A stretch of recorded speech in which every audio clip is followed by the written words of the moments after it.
Well, Palestinian wants to be declared a member of the UN as a state. They've done a lot of groundwork. They maybe beat us to the ball. We're going to oppose it. And we're going to oppose it on the grounds that they are in a state.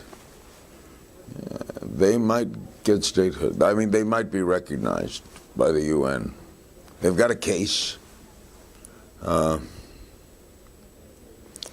Hope for sometimes what seems down for some side builds up. Maybe it'll, in the long run, it'll work for good.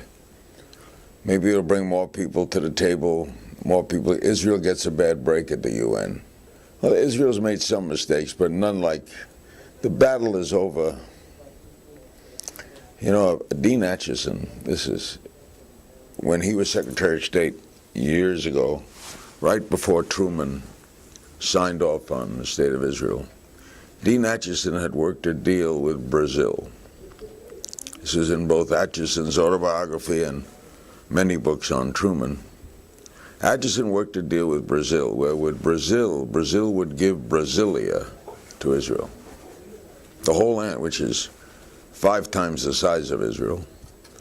They would move the Jews from Western Europe, or any Jews who want to leave Israel, to what was Brasilia.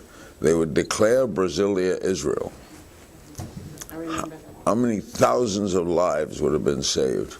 But as Truman said, this is not about Brasilia or the Atlantic Ocean. This is about that land. It's about the land. And it's all on God bestowed this land upon them, and Jacob and Esau put on the fake, put on the hair, and one became the Arabs and one became the Jews, and they're still first cousins. I went to Hannah Ashrawi's house on the West Bank, and we had our Jewish driver, our Israeli driver. He was afraid to drive where she lived. We went to her house with the late Bob Wolf, my agent, and my brother, just to visit and have a glass of wine.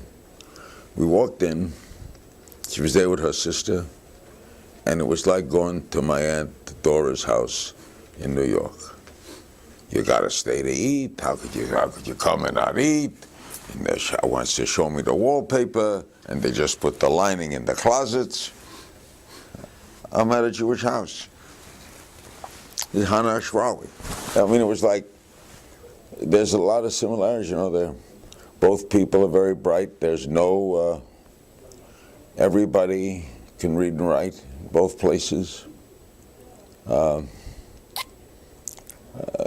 Palestinian women were the most published poets in the world.